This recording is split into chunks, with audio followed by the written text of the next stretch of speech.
இலங்கையில் பெரும்பாலான தமிழர்கள் நிலையான வைப்புகளை முதலீடு செய்திருக்கிறார்கள். தமிழாக்களை பொறுத்த மட்டும் நிலையான வைப்பு என்பது அவர்களுடைய ஒரு சொத்தாக காணப்படுது. வங்கிகளால் வழங்கப்படுகின்ற இந்த வட்டி வருமானத்துக்காக அதிகளவு தொகையை அவர்கள் முதலீடு செய்திருக்கிறார்கள். தமிழர்கள் மட்டுமில்லை, இந்த இலங்கையின் பிரஜைகள் யாராக இருந்தாலும் சரி, நிச்சயமாக அவர்களுக்கு ஒரு சேமிப்பு கணக்கு இருக்கும். இந்த நிலையான வைப்புகள் பெரும்பாலும் தமிழாக்கள் தான் வச்சிருக்கிறார்கள். இந்த நிலையான வைப்புகளாக இருக்கட்டும், இல்லாட்டி சேமிப்பு வைப்புகளாக இருக்கட்டும், இது எல்லாத்துக்குமே அந்தந்த வங்கிகளால் வட்டி வருமானம் வழங்கப்படும். இந்த வட்டி வருமானத்துக்கு ஒரு வரி ஒன்று இதுவரை காலமும் அமல்படுத்தப்பட்டிருந்தது. இந்த வரி 5% அறவிடப்பட்டது எங்கள் எல்லாருக்குமே தெரிந்த விடயம்தான். ஏற்கனவே ஜனாதிபதி அன்ரகுமார திசாநாயக்க அவர்கள் இந்த ஜனவரி மாதம் சொல்லியிருந்தார், வருகின்ற ஏப்ரல் 1ஆம் தேதியிலிருந்து இந்த 5% வரி 10% மாற்றப்படும் அப்படின்னு சொல்லியிருந்தார். அதன் அடிப்படையில் இந்த ஏப்ரல் 1ஆம் தேதியில இருந்து இந்த வட்டி வருமானத்துக்கு அறவிடப்படுகின்ற டேக்ஸ் 10% அதிகரிக்கப்பட்டிருக்குது. நீங்களும் உங்களுடைய சேமிப்பு கணக்கையோ இல்லாட்டி நிலையான கணக்கையோ பார்த்தோம்னு சொன்னால் நிச்சயமாக அதில் 10% அறவிடப்பட்டு உங்களுக்கு அதில் காட்டியிருக்கும். எனவே தான் இதை நீங்கள் கவனத்தில் கொள்ள வேண்டிய ஒரு தேவை தற்போது ஏற்பட்டிருக்குது. இப்போ நீங்கள் 18 வயதுக்கு மேற்பட்டவராக இருந்தால், ஒரு இலங்கை பிரஜையாக இருந்தால், நிச்சயமாக இந்த வருமான வரி எண் எடுக்கப்பட வேண்டும். அதாவது டின் நம்பர் அப்படின்னு சொல்லப்படுறது டேக்ஸ் ஐடென்டிஃபிகேஷன் நம்பர். இந்த நம்பரை நீங்கள் வருமான வரி திணைக்களத்தின் வெப்சைட்டின் ஊடாகவோ அல்லாட்டி ஏதாவது ஒரு வருமான வரி திணைக்களத்தின் அலுவலகத்துக்கு சென்று நீங்கள் அந்த விண்ணப்பத்தை பூர்த்தி செய்து கொடுப்பதன் ஊடாகவோ பெற்றுக்கொள்ள முடியும். இனிவரும் காலங்களில் இந்த டின் நம்பர் இல்லாமல் இலங்கையில் எந்த விதமான செயற்பாடுகளையும் ஈடுபட முடியாது என்பது எங்கள் எல்லாருக்குமே தெரிந்த விடயம். எனவே தான் மறக்காமல் நீங்கள் முதல்ல செய்ய வேண்டிய வேலை இந்த டின் நம்பரை திறந்து கொள்ள வேண்டியது. இந்த டின் நம்பர் இல்லாமல் உங்களுக்கு கழிக்கப்படுகின்ற இந்த 10% வரியை நிப்பாட்டுறது என்பது முடியாத காரியம். சரி, இப்போ விஷயத்துக்கு வருவோம். இப்போ உங்களுக்கு 1.5 லட்சம் ரூபாவுக்கு குறைந்த வருமானம் வருகுது அப்படின்னு சொல்லி வச்சுக்கொண்டால், அது வட்டி வருமானமாக இருக்கட்டும், இல்லாட்டி சம்பளமாக இருக்கட்டும், இல்லாட்டி வேறு ஏதாவது ஒரு நிதி நிறுவனங்களில் முதலீடு செய்திருக்கிற பணத்தில் இருந்து வருகின்ற வருமானமாக இருக்கட்டும், இது எதுவாக இருந்தாலும் இது எல்லாவற்றிலுமுடைய ஒட்டுமொத்த கூட்டுத்தொகை 1.5 லட்சம் ரூபாவுக்கு குறைவாக இருந்தால் நிச்சயமாக உங்களுக்கு கழிக்கப்படுகின்ற இந்த 10% வரியை இல்லாமல் செய்ய முடியும். அதுக்கு தான் நீங்கள் முதலாவது செய்ய வேண்டிய வேலை இந்த டேக்ஸ் ஐடென்டிஃபிகேஷன் நம்பர் எடுக்க வேண்டும். இந்த டேக்ஸ் ஐடென்டிஃபிகேஷன் நம்பர் எடுத்ததுக்கு பிறகு நீங்கள் அந்த டேக்ஸ் ஐடென்டிஃபிகேஷன் நம்பரினுடைய சான்றிதழுண்ட பிரதியோடு நீங்கள் சேமிப்பு கணக்கு வைத்திருக்கிற வங்கியாக இருக்கட்டும், இல்லாட்டி நிலையான வைப்பு வைத்திருக்கிற வங்கியாக இருக்கட்டும், இது எல்லாவற்றுக்குமே விஜயம் செய்து டிக்ளரேஷன் ஃபார்ம் அப்படின்னு சொல்லி ஒன்று இருக்குது, அதை நிரப்பி இந்த சான்றிதழின் பிரதியோடு அந்த வங்கியில் நீங்கள் வழங்க வேண்டும். அப்படி வழங்கினால் உங்களுக்கு கழிக்கப்படுகின்ற இந்த 10% தொகை இனிவரும் காலங்களில் கழிக்கப்படாது. இப்போ இதுவரை காலமுமே 5% தொகை கழிக்கப்பட்டு தற்போது 10% மாற்றப்பட்டிருக்குது.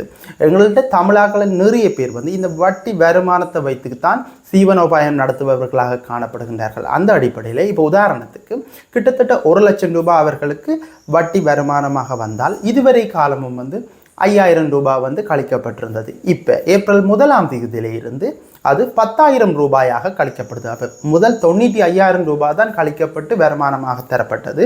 இப்போ 10,000 ரூபாய் கழிக்கப்பட்டு அது 90,000 வருமானம் தரப்படுது. இது ஒரு பெரிய தொகை தற்போது கழிக்கப்பட ஆரம்பித்திருக்குது. எனவே தான் நிச்சயமாக நீங்கள் இதிலிருந்து உங்களுக்கு விலக்களிப்பு செய்ய முடியும்.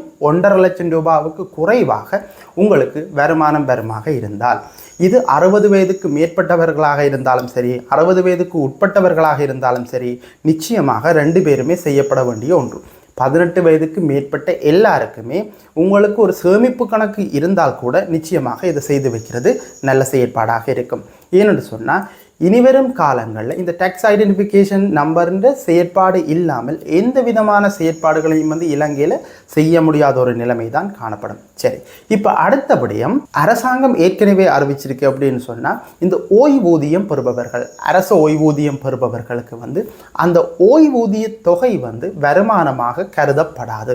உதாரணத்துக்கு இப்போ 1,40,000 ரூபாய் வந்து உங்களுக்கு வட்டி வருமானமாக வருகுது அப்படின்னு சொல்லி வச்சால் உங்களுக்கு ஒரு பென்ஷனாக 60,000 ரூபாய் வரும் அப்படின்னு சொன்னால் நீங்கள் நினைப்பீங்கள் உங்களுடைய மொத்த வருமானம் 2 லட்சம் ரூபாய் அப்படின்னு சொல்லி. நிச்சயமாக இல்லை.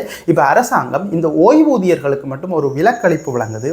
அந்த 60,000 ரூபாய் வந்து அவர்களுக்குரிய வருமானமாக கருதப்படாது. எனவே தான் இந்த 1,40,000 ரூபாய் மட்டும்தான், அதாவது அந்த வட்டி வருமானம் மட்டும்தான் அவர்களுடைய வருமானமாக கருதப்படும். எனவே தான் அவர்கள் இந்த விலக்களிப்புக்கு தகுதியானவர்களாக காணப்படுகின்றார்கள். அவர்களும் நிச்சயமாக அந்த டேக்ஸ் ஐடென்டிஃபிகேஷன் நம்பர் எடுத்து அந்த சான்றிதழின் பிரதியோட இந்த டிக்ளரேஷன் ஃபார்மை நிரப்பி அவர்களுடைய வங்கிக்கு சமர்ப்பிப்பதன் மூலம் அவர்களுக்கு கழிக்கப்படுகின்ற இந்த 10% தொகையை வந்து இல்லாமல் செய்து கொள்ள முடியும். அது மட்டும் இல்லாமல் இன்னும் ஒரு சந்தர்ப்பத்தையும் வந்து இந்த அரசாங்கத்தால் வழங்கி இருக்குது அப்படின்னு சொன்னால், இதுவரை காலமும் இந்த 5% தொகை வந்து கழிக்கப்பட்டு கொண்டிருந்தது வரியாக. இதை கூடி மீள பெற்றுக்கொள்வதற்குரிய ஒரு வசதியையும் வந்து அரசாங்கம் வழங்கியிருக்கு. ஆனால் இதை 60 வயதுக்கு உட்பட்டவர்கள் வந்து மீள பெற்றுக்கொள்ள முடியாது. 60 வயதுக்கு மேற்பட்டவர்கள் வந்து இந்த தொகையை வந்து மீள பெற்றுக்கொள்ளக்கூடிய ஒரு வாய்ப்பை வந்து அரசாங்கம் வழங்கி இருக்குது. இதுக்கு கூட இந்த டேக்ஸ் ஐடென்டிஃபிகேஷன் நம்பர் வந்து அவசியமாக காணப்படுது. இந்த டேக்ஸ் ஐடென்டிஃபிகேஷன் நம்பரோட நீங்கள் கணக்கு வச்சிருக்கிற, அதாவது நிலையான வைப்பாக இருக்கட்டும், சேமிப்பு வைப்பாக இருக்கட்டும், இதை வச்சிருக்கிற வங்கியோட நீங்கள் தொடர்பு கொண்டு அந்த வங்கியின் வழிகாட்டுதல்களை பின்பற்றினால் நிச்சயமாக இதுவரை காலமும் அறவிடப்பட்ட அந்த 5% வரியை கூட இன்கம் டேக்ஸ் டிபார்ட்மெண்ட்டிடம் இருந்து நீங்கள் மீள பெற்றுக்கொள்ளக்கூடிய சாத்தியம் வந்து இருக்குது.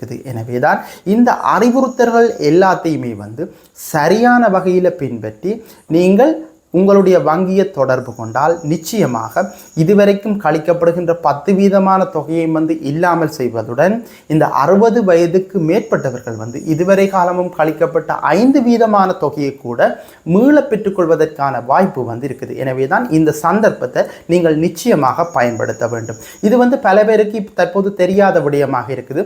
அவர்களுக்கு வருகின்ற வருமானத்தில் வந்து ஆட்டோமேட்டிக்காகவே 10% தற்போது வெட்டப்பட்டு கொண்டிருக்குது. இதை வந்து யாருமே கவனத்தில் எடுத்ததாக கூட தெரியவில்லை. நிச்சயமாக உங்களுக்கு இந்த விடயம் தெரியாததாக இருந்தால் உங்களுக்கு தெரிந்தவர்களுக்கு வந்து இந்த காணொலியை ஷேர் பண்ணுங்க. அவர்களும் வந்து இந்த காணொலியை பார்த்து இதன் அடிப்படையில் செயற்பட்டு தங்களுடைய வங்கிகளை தொடர்பு கொண்டால் அவர்களுக்கு கழிக்கப்படுகின்ற இந்த 10% வரியை வந்து நிறுத்தி கொள்ளலாம். எனவே தான் 1.5 லட்சம் ரூபாவுக்கு உட்பட்ட மொத்த வருமானம் வருகின்ற நபர்கள் எல்லாருமே இந்த நடைமுறைகளை பின்பற்றி உடனடியாகவே டேக்ஸ் ஐடென்டிஃபிகேஷன் நம்பரினுடைய சான்றிதழ் பிரதியோடு தங்களுடைய வங்கிகளை வந்து உடனடியாக தொடர்பு கொண்டு இது சம்பந்தமான மேலதிக நடவடிக்கைகளை எடுப்பதன் மூலம் தங்களுக்கு கழிக்கப்படுகின்ற இந்த 10% வரி வருமானத்தில் இருந்து விலக்களிப்பினை பெற்றுக்கொள்ள முடியும். மீண்டும் புதியதொரு விடயம் சம்பந்தமான காணொலியில் சந்திப்போம். நன்றி.